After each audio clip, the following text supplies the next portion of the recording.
میں خود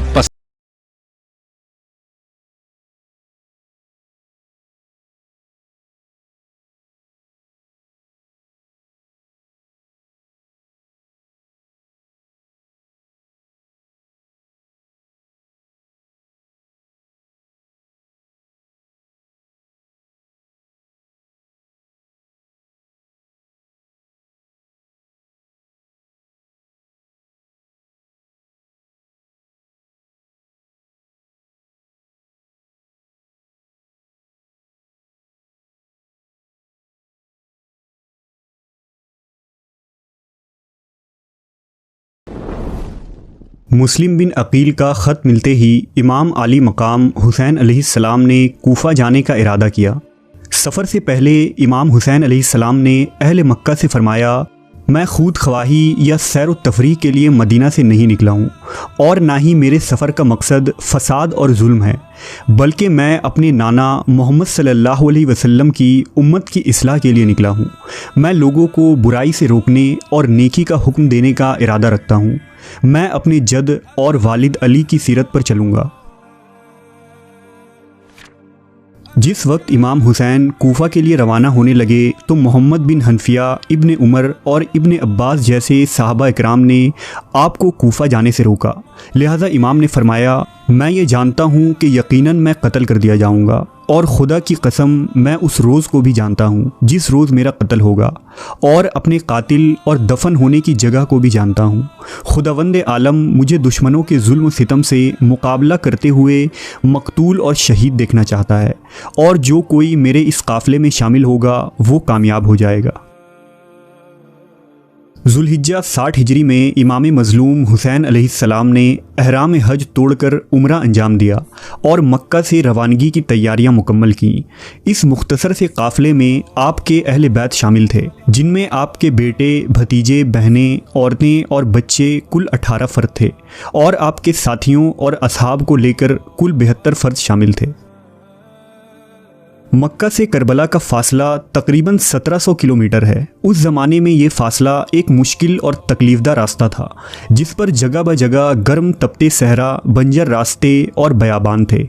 روایتوں کے مطابق مکہ سے کربلا تک کے اس طویل سفر میں امام حسین نے تقریباً 14 مقام پر پڑاؤ ڈالا، اور ہر مقام پر آپ نے ایک خطبہ دے کر لوگوں کو اس بات سے آگاہ کیا کہ ان کی منزل شہادت ہے، اور یہ وہ مشن ہے جس سے امت مسلمہ کو بیدار کیا جا سکے گا۔ اس طویل سفر میں صفا نامی ایک مقام آیا، جہاں اس قافلے نے ایک دن قیام کیا۔ یہاں امام علیہ السلام کی ملاقات عرب کے مشہور شاعر فرزدق سے ہوئی، جو امام علیہ السلام سے بے حد متاثر ہوا اور اس قافلے میں شامل ہو گیا۔ حسینی قافلہ آگے بڑھتا رہا اور سفر جاری رہا۔ طویل صحرا پار کرنے کے بعد اجفر نامی ایک مقام آیا، جہاں امام علیہ السلام نے پڑاؤ ڈالا۔ یہاں آپ کی ملاقات صحابی رسول حضرت عبداللہ بن متی رضی اللہ تعالیٰ عنہ سے ہوئی۔ حضرت عبداللہ نے امام علیہ السلام کو کوفہ جانے سے منع کیا اور فرمایا کہ کوفہ کے عوام کے دل آپ کے ساتھ ہیں، لیکن تلواریں بنی امیہ کے ساتھ ہیں۔ اس پر امام مظلوم نے فرمایا، تقدیر کو یہی منظور ہے کہ اہل بیت کے مردوں کا لہو بہایا جائے اور اہل بیت کی عورتوں کو اسیر بنا لیا جائے۔ 22 ذوالحجہ کے دن امام حسین کا یہ قافلہ مقام سالبیہ پہنچا۔ یہاں ایک قاصد نے امام حسین کو یہ خبر دی کہ مسلم بن عقیل کو کوفہ میں شہید کر دیا گیا ہے، اور وہاں کے حالات بدل چکے ہیں۔ یہ خبر سن کر لوگ گھبرا گئے، لیکن امام علیہ السلام پرسکون رہے۔ رات ہوئی تو امام نے اپنے تمام ساتھیوں کو جمع کیا اور ان سے فرمایا کہ ہم اب موت کی طرف بڑھ رہے ہیں، لہٰذا رات کے اس اندھیرے میں جو جانا چاہے وہ واپس چلا جائے، میں تم سے اپنا ذمہ اٹھا لیتا ہوں۔ اس پر امام کے ساتھیوں کے آنکھوں سے آنسو جاری ہو گئے، اور وہ اس قدر روئے کہ ان کی داڑھی تر ہو گئی۔ پھر انہوں نے امام حسین سے فرمایا کہ ہم آپ کا ساتھ ہرگز نہ چھوڑیں گے، یہاں تک کہ ہم شہید ہی ہو جائیں۔ چنانچہ صبح ہوئی تو تمام لوگ موجود تھے، اور ایک شخص نے بھی امام کا ساتھ نہ چھوڑا۔ کارواں آگے بڑھا اور ایک طویل سفر کے بعد شراف نامی منزل آئی۔ یہاں ایک تالاب موجود تھا، لہٰذا قافلہ والوں کو امام حسین نے یہ حکم دیا کہ پانی بھر لو اور مشقیں پر کر لو۔ لہٰذا لوگ خوب سیراب ہو گئے اور پانی کو ذخیرہ کر لیا۔ کچھ دیر آرام کرنے کے بعد قافلہ آگے بڑھا۔ روایتوں سے پتہ چلتا ہے کہ لوگوں کو اس مقام کے بعد کربلا تک پھر پانی میسر نہ ہوا۔ حسینی قافلہ گرم تپتے ریگستان میں کوفہ کے جانب رواں دواں تھی۔ یہ دوپہر کا وقت تھا اور ذی حشم کا علاقہ قریب تھا کہ دور سے کچھ چیز حرکت کرتی نظر آئی۔ غور کرنے پر معلوم ہوا کہ گھڑ سوار فوج ہے، لہٰذا امام علیہ السلام کے حکم سے آپ کے ساتھیوں نے ہتھیاریں نکالی اور جنگی محاذ بنایا۔ یہ دراصل 1000 لوگوں پر مشتمل فوج تھی جسے ابن زیاد نے بھیجا تھا۔ اس لشکر کا سپہ سالار حر بن یزید ریاحی نامی شخص تھا۔ حر کا لشکر جب قافلہ حسینی کے قریب پہنچا تو حر نے امام سے کہا کہ ہمیں امیر کی طرف سے یہ حکم ملا ہے کہ ہم آپ کو اس وقت تک نہ چھوڑیں جب تک ابن زیاد کے پاس کوفہ نہ پہنچا دیں۔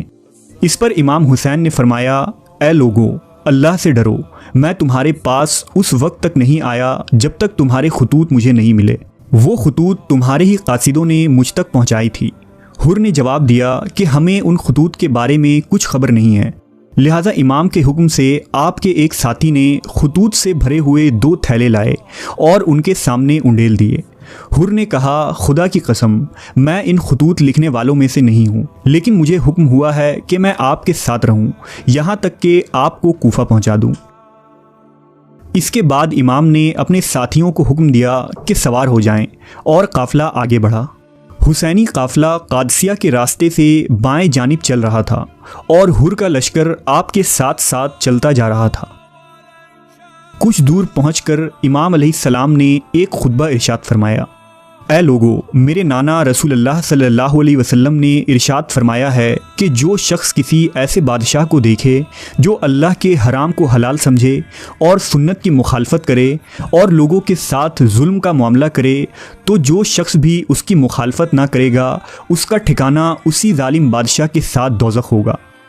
یزید نے شیطان کی پیروی کو اختیار کر رکھا ہے اور رحمان کی اطاعت کو چھوڑ دیا ہے اور زمین میں فساد پھیلا رہا ہے۔ اگر تم میرا ساتھ دو گے اور میری بیعت پر قائم رہو گے تو ہدایت پاؤ گے۔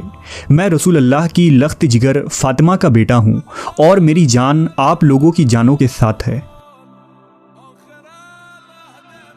خود حر بھی اس خطبے کو سن رہا تھا۔ حر بن یزید پہلے سے ہی اہل بیت کا احترام دل میں رکھتا تھا، لہٰذا وہ امام علیہ السلام کے خطبے سے بہت متاثر ہوا۔ بہرحال قافلہ حسینی آگے کو چلی اور نینوا کے قریب ایک تپتا ہوا سرزمین دکھائی دیا۔ یہ 2 محرم کی تاریخ تھی۔ یہاں عمرو بن سعد کا ایک عظیم لشکر کھڑا دکھائی دیا۔ امام علیہ السلام نے اپنے ساتھیوں سے پوچھا، اس جگہ کا نام کیا ہے؟ لوگوں نے عرض کیا، کربلا۔ تو آپ نے فرمایا، یہی کرب و بلا یعنی پریشانیوں اور مصیبتوں کا مقام ہے اور یہی ہمارے خون بہنے کی جگہ ہے۔